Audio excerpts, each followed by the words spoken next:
O'clock English news from the Sultanate of Oman television. First, the headlines.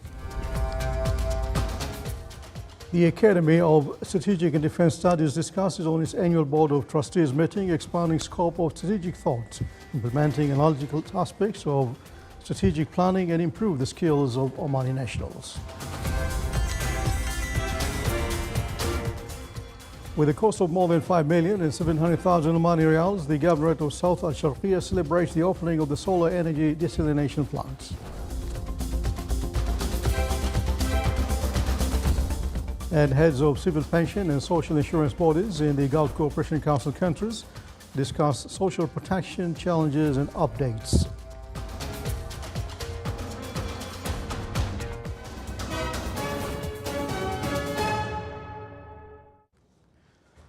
Those are the headlines, and now the news in detail. The Board of Trustees of the Academy of Strategic and Defence Studies held its annual meeting today at the Academy's headquarters in Beit al-Falij, a camp for the year 2023, headed by His Highness Sheikh Shihab bin Tariq bin Taimur Al Said, Deputy Prime Minister for Defence Affairs and Chairman of the Academy's Board of Trustees.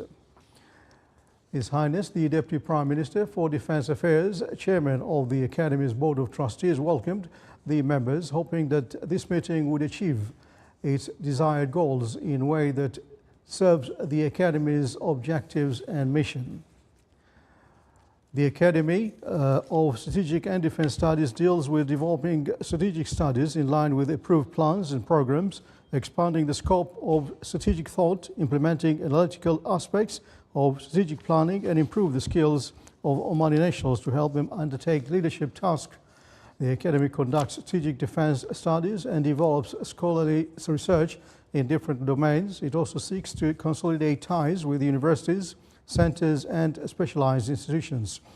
The meeting was attended by His Highness Sayyid Dr. Fahd bin Al-Julanda Al Said, Vice Chancellor of Sultan Qaboos University, His Excellency Sayyid Badr bin Hamad Abu Saidi, Foreign Minister, His Excellency Lieutenant General Hassan bin Mohsen Al-Shraikhi, Inspector General of Police and Customs, His Excellency Dr. Saeed bin Mohammed Al-Sakhri, Minister of Economy, and Vice Admiral Abdullah bin Khamis Al-Raisi, Chief of Staff of the Sultan's Armed Forces, Major General Sulman bin Khalid Al-Kwani, Secretary General of the Military Affairs of the Royal Office, Major General Hamid bin Ahmed Sakroon, Chairman of the Academy of Strategic and Defence Studies, and Brigadier General Khalid bin Amr Al-Salti, Director General of Studies and Academic Affairs at the Academy of Strategic and Defence Studies, rapporteur of the meeting.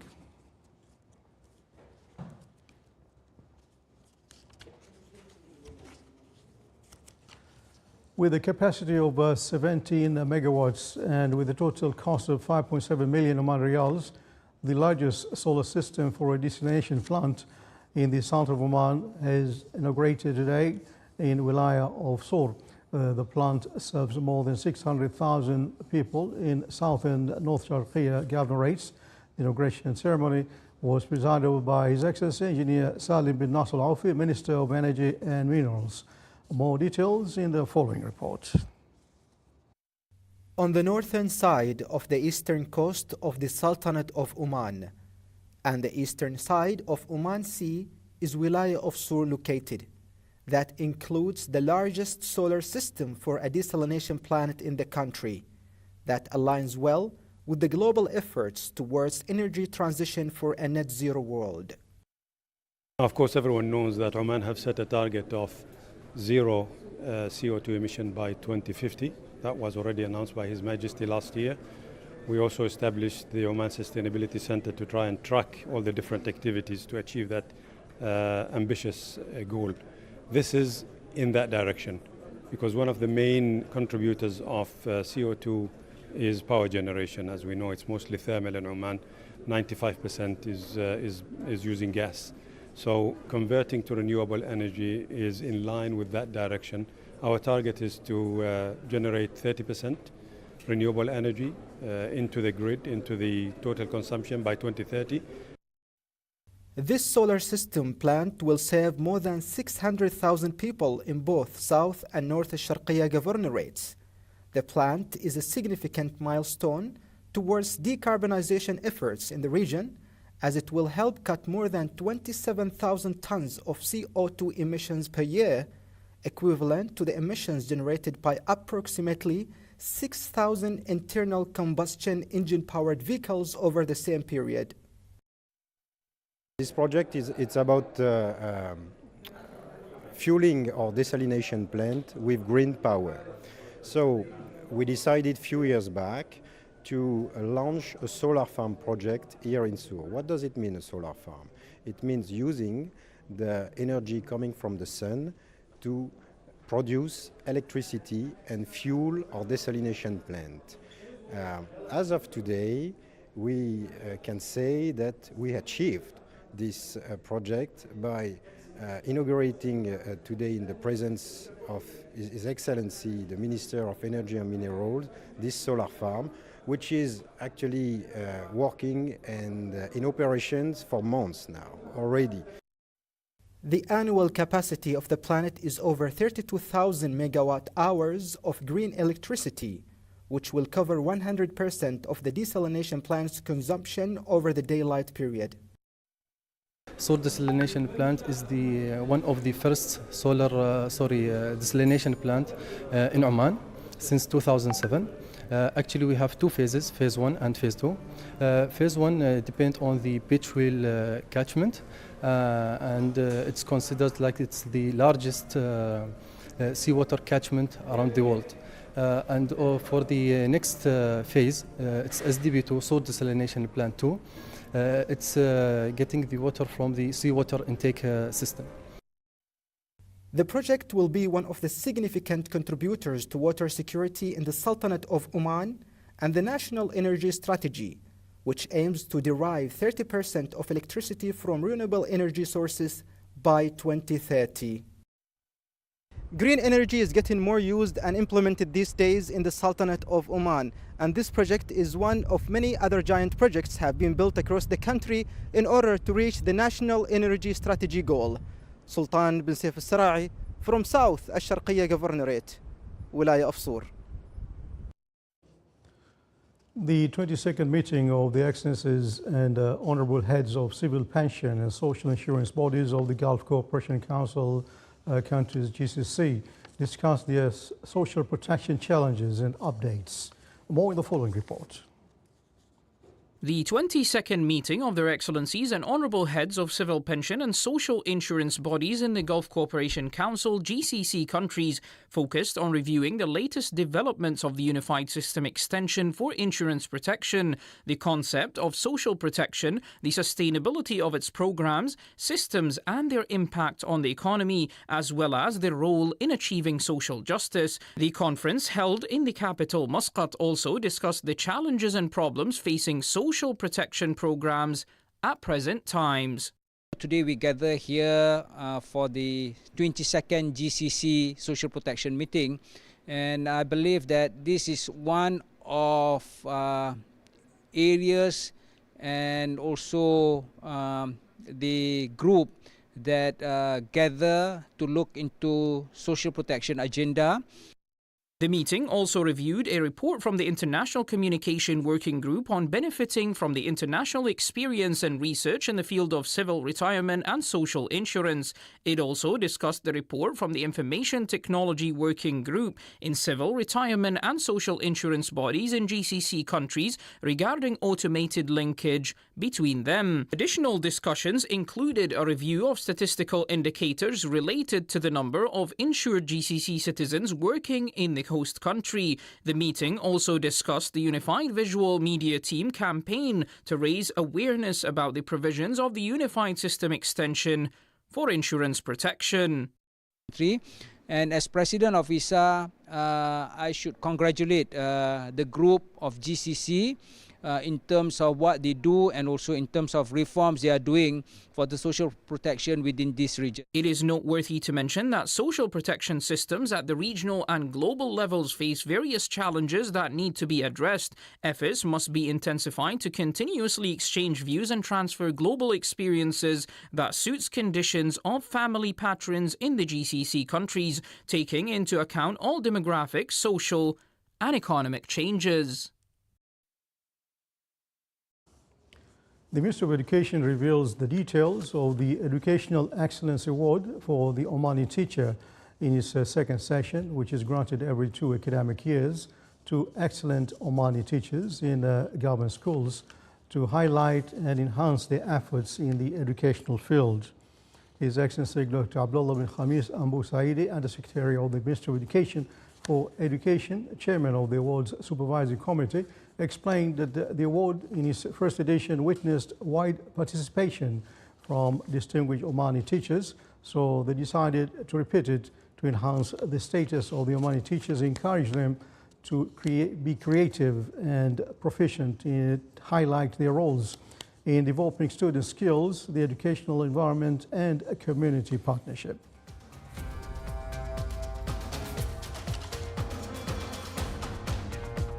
Still to come, a news bulletin. Oman Zaman book is launched to tell the story of an American family lived in Oman between 1948 and 1983.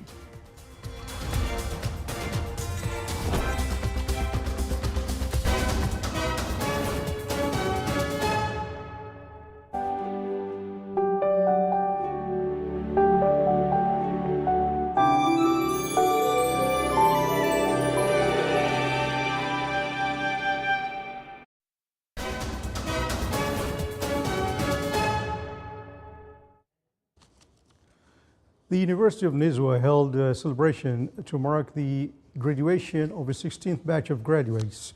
The event was presided over by Her Excellency Dr. Laila bint Ahmed Al Najjar, Minister of Social Development. More details in the following report.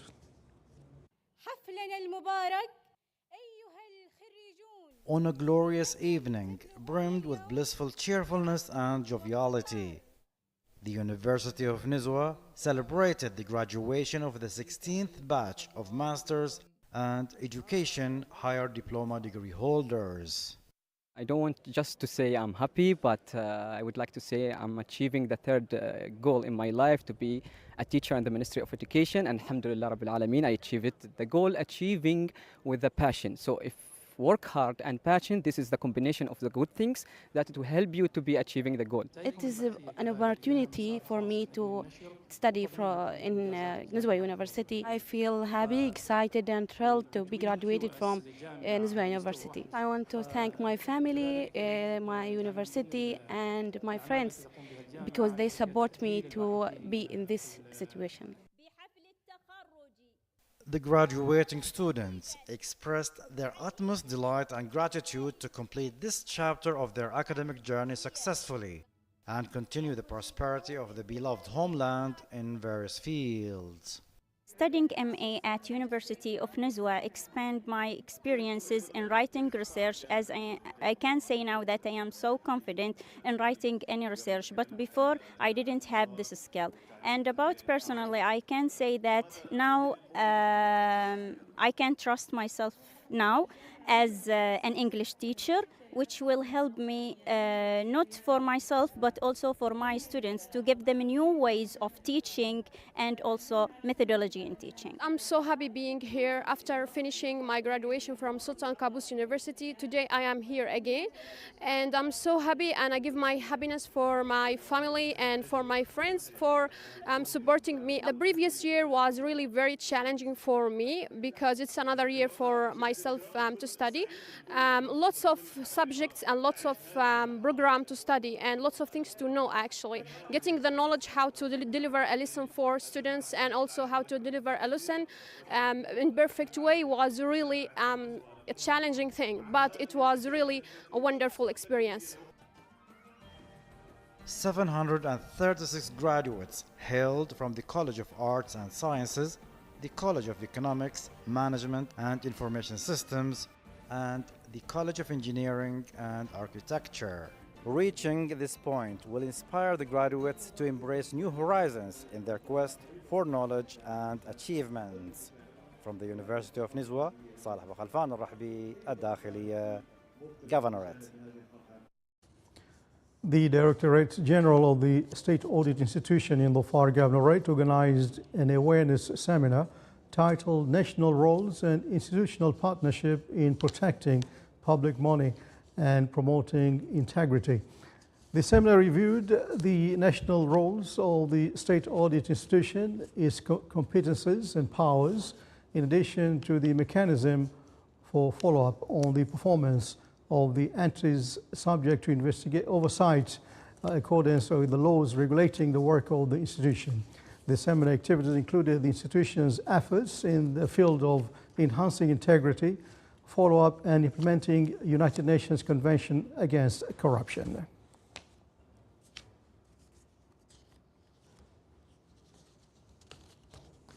Held at the National Museum, Oman Zaman, a book was launched to tell a story of an American family which lived in Oman between 1948 and 1983.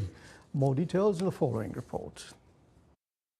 The book Oman Zaman Recollections of an American Family in Oman was launched today at a celebration held in the National Museum. The ceremony was organized by the Ministry of Heritage and Tourism in association with the Historical Association of Oman. The biggest message actually that we can understand from this book is whoever comes to Oman falls in love with Oman from all over the world, whether them or others, and we see this, happening daily and all the time. Whoever comes to Oman and meets the Omani people, they fall in love with Oman and the Omani people.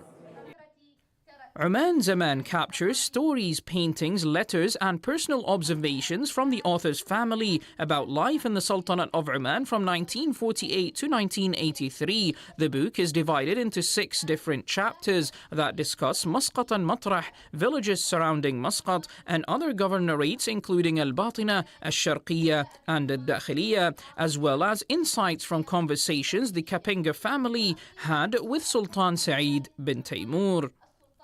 The ceremony included a speech from the Ministry of Heritage and Tourism to mark this occasion, remarks by the Historical Association of Oman, and comments by the author Margaret Kapinga Shurdum. Oman Zaman was a time from, most of the book is from a time 1948 when my parents first arrived here until 1983 when they left. Of course, most of the pictures and most of the text is before 1970 when Sultan Qaboos came to power. And I used to come back sometimes to Oman, but I realized the young people here had no idea what Oman used to be like and had no idea how their grandparents lived or how their parents lived. In the meantime, I had found the letters of my parents back to their families, and all the slides that my father took. And also my grandmother, she had given me so many paintings of Oman when she visited here. It's noteworthy to mention that an exhibition was held on the sidelines of the Oman Zaman book launch. The exhibition showcased various paintings depicting how different locations within the Sultanate of Oman looked in the past. Sultanate of Oman through the eyes of others. Oman Zaman is a book that captures life in the Sultanate of Oman between 1948 and 1983 through drawings, pictures, paintings, and also articles, all to show the world what life was like here in the Sultanate of Oman back then. For Oman TV, Ahmed bin Hilal al-Busaidi, Muscat. And with the aim of raising awareness on tobacco and its harm to human health, the Directorate General of Health Services in the Governorate of Muscat organized an event under the title Your Health is Quitting Tobacco. The event was held in the presence of Deputy Wali of SIB and the presence of the Director General of Health Services in the Governorate of Muscat. Tobacco smoking is one of the largest and highly preventable public health threats worldwide. Thus, anti-tobacco awareness events are conducted from time to time to raise the level of awareness to the community members about the negative harms resulting from the use of tobacco. As you know, smoking is one of the leading causes of death, which is completely preventable. That's why we are here today, in collaboration with our teams, to help raise awareness to the general public on how to quit all forms of smoking. Remember, you are responsible for your health and the ones around you, so please, if you are smoking, stop. This event, which has been held here at Sahwa Park, organized by the Directorate General of Health Services Governorate of Muscat in collaboration with the WHO, the Omani Anti-Tobacco Society, Muscat Municipality, along with other relevant bodies, is part of the efforts exerted by all. The concerned authority at Ministry of Health and Anti-Tobacco Society are exerting their efforts in raising the awareness against tobacco usage. So today we are here at Borges Sahwa raising the awareness. Several awareness corners, including a children's corner, accompanied by a wide range of entertaining awareness activities that highlight the harms caused by the tobacco of all kinds. From this event organized by the Minister of Health, I've learned a lot of stuff about smoking and that it affects your lungs and it causes tongue fungi. And it also doesn't only affect the person who's smoking, it also affects the people around him. This event taught me a lot of things, and I thank the minister a lot for teaching me this stuff, and I'll try to be aware from coming near a smoker or people that smoke. The attendees interacted with the activities included in the event, and there was a large turnout from the members of the society from all segments who expressed their benefit from the health information they obtained from the specialists participating in the event. Please don't smoke to stay healthy. Yes, we need to be healthy.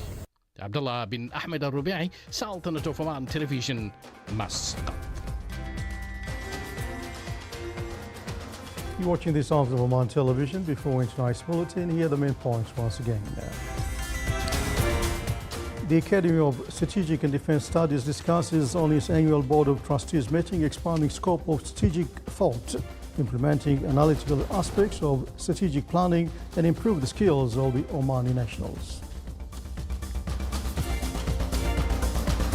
With a cost of more than 5,700,000 Omani riyals, the Governorate of South Al-Sharqiyya celebrates the opening of the solar energy desalination plant. And heads of civil pension and social insurance bodies in the Gulf Cooperation Council countries discuss social protection challenges and updates. And with that, we come to the end of tonight's news bulletin from over here in the newsroom in the studios. Good night.